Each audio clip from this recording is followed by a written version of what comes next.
Welcome back. House Speaker Mike Johnson and Senate Majority Leader John Thune working on a new two-track plan to end the record-long partial shutdown of the Department of Homeland Security. It would affect all of DHS except parts of ICE and Customs and Border Protection. The funding would be handled later through reconciliation, bypassing the Senate filibuster.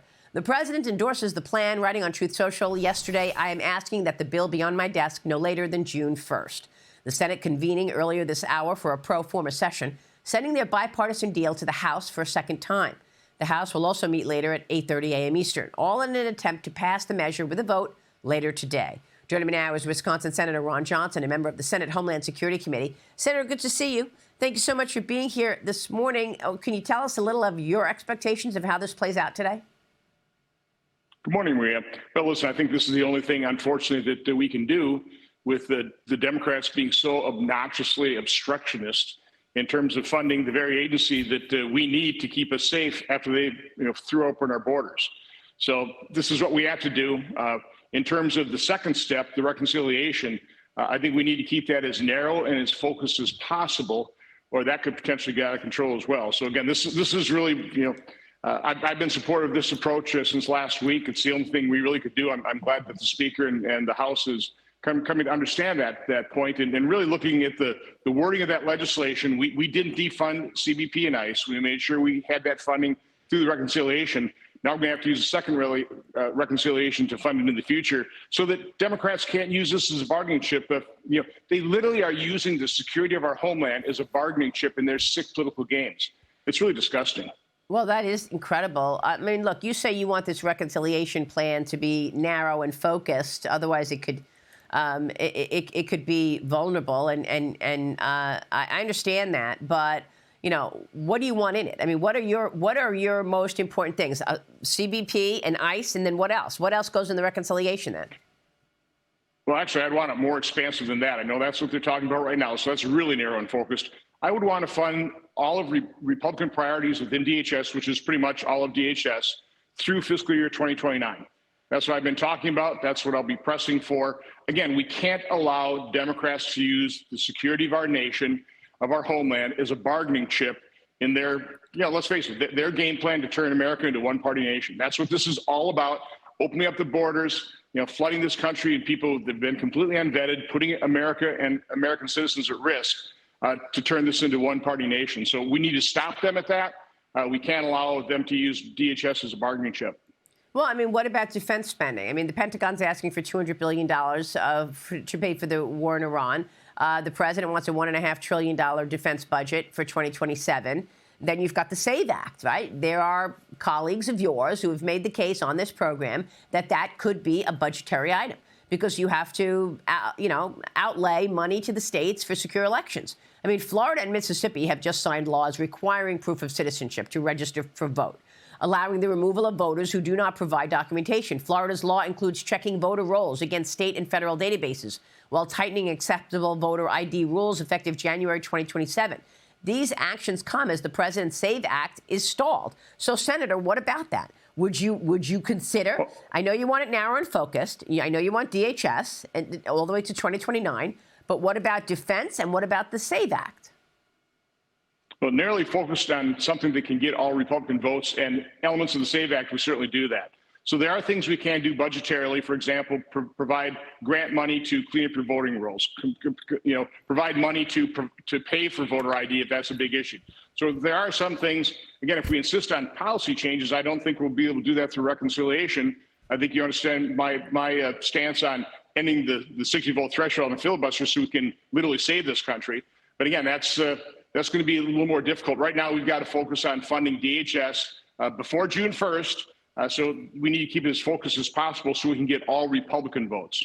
Okay. All right. So June 1st, and you feel that all of those things can be in there for June 1st. What did you make of the president last night? He addressed the nation, providing Americans with an update on Operation Epic Fury. Here's what the president said also to our NATO allies. Watch this. Buy oil from the United States of America. We have plenty. We have so much. And number two, build up some delayed courage. We should have done it with us, as we asked. Go to the strait and just take it, protect it, use it for yourselves. Iran has been essentially decimated. The hard part is done, so it should be easy. And in any event, when this conflict is over, the strait will open up because of our drill baby drill program. America has plenty of gas. We have so much gas. Under my leadership, we are #1 producer of oil and gas on the planet without even discussing the millions of barrels that we're getting from Venezuela. Because of the Trump administration's policies, we produce more oil and gas than Saudi Arabia and Russia combined. Think of that, Saudi Arabia and Russia combined. And that number will soon be substantially higher than that. I mean, I was really struck by that, Senator. Your reaction to the president's speech? Yeah, I had two main takeaways. The first is exactly what you were pointing out there. President Trump was asking our allies to step up the plate. They're the ones that use the oil. They need to get in there, open up the Strait of Hormuz. Give us a hand here. Let's end this regime that's a menace to your security. So that was the main takeaway. But the other one that really perked up my ears, I haven't heard much about, was when he talked about talking to the families of the 13 fallen service members, how to a person, they all said, make sure you finish the job. He made a real point of that. First of all, I was glad to hear that. I think that's the biggest mistake we can make, having made this very tough decision. And we see why it's been a tough decision. This is not easy.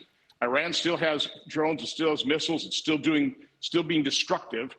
We need to end that, but we need to end it for good. We can't leave that regime or a regime like that in place that will continue to threaten the region, threaten world peace. So I was glad to hear the families who have sacrificed more than any of us told the president, finish the job.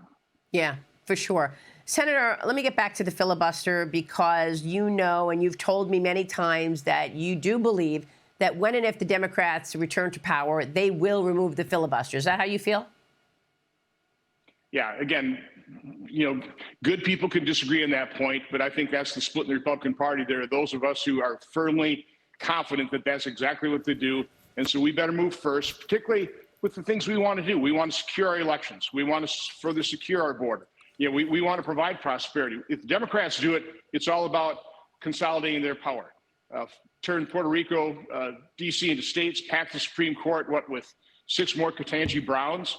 Now, we need to act before they do. We got 3 years. We have 3 years of President Trump in office to try and save this nation, to prevent Democrats from putting America on an incredibly destructive path. Yeah, well, it's true. And I just wonder how you're going to feel if you don't do that, when, in fact, the Democrats return to power and do that. So I understand that, you probably don't have the support to do that right now, regardless. But how are you going to feel if, in fact, your colleagues get back to power and they do it? Well, we would feel like schmucks, okay? And we would deserve to feel like schmucks. Again, I keep pointing out to my colleagues, I've been there 15 years. We passed 6 out of 180 appropriation bills on time. 6. Yeah. That's a 96% failure rate. How much more broken can the United Senate get? So look at reality. Look at the reality of what Democrats will do. Step up the plate. Let's make sure that we can, again, save this country, secure our elections, secure our border. I was disappointed the Supreme Court, the justices there. I mean, this is using the Constitution. It's not a suicide pact. And unfortunately, the justices, maybe their ruling will be on the law and on the Constitution, but you have to look at the bigger picture here. What is happening with China, with the tourism, birthright citizenship tourism. This is going to destroy this country, creating all these, millions of voters that will obviously not be voting in the best interest of America. So we have to understand exactly what the left is doing, what communist China is doing, and we need to act now to prevent that. That is exactly right, Senator. And I'm so glad you raised this, because people have to understand how the Chinese Communist Party has undermined America on every level, and even to the extent of using our Constitution against us, using birthright citizenship. 41% of birthright surrogacy numbers are Chinese communists. Peter Schweitzer told me all about it in January. Do we have that? I want to get your take on what Peter Schweitzer told me back in January. Here it is. Watch this. China has a very sophisticated program of exploiting birthright citizenship, and the Supreme Court's going to be hearing this case. Our federal government has no idea how many children are being minted as U.S. citizens using this technique, but China has looked into it. China has encouraged this. They've pushed it. The Chinese government believes that every year for the past 13 years, Maria, roughly 100,000 Chinese babies have been born in the United States that are then taken back to China, raised in China. When they turn 18, they're going to be U.S. citizens. They can vote in elections, donate to political campaigns, get government jobs. That's more than 1 million voters. Remember that 2016 election was settled by 80,000 votes. So it's a massive exploitation of our immigration laws. Other entities like the Muslim Brotherhood and the Mexican government are doing the same sort of thing. I mean, it's what you said. I mean, you were talking about the Supreme Court justices, and there was a really interesting comment. Just look, it's not a suicide. What did you say? It's not a suicide. The Constitution. Yeah, the Constitution is not a suicide pact. And again, I can't really say it any better than Peter Schweitzer did, other than to point out, if you've ever read Sun Tzu's Art of War, and I've read it repeatedly, you know exactly what's happening. You know exactly what China's doing. They take a very long-term view. They use their enemies' laws and constitution against their enemies. They infiltrate. They steal all of our secrets. I mean, they're relentless. They are an adversary. They want to do away with America. We can't let them. And I hope our justices will look at that. Or if not, Congress has to act. Yeah, and this is the first president that's actually taking this on. Thank you so much for taking it on as well, Senator. Good to see you, Senator Ron Johnson. We'll be right back. Stay with us.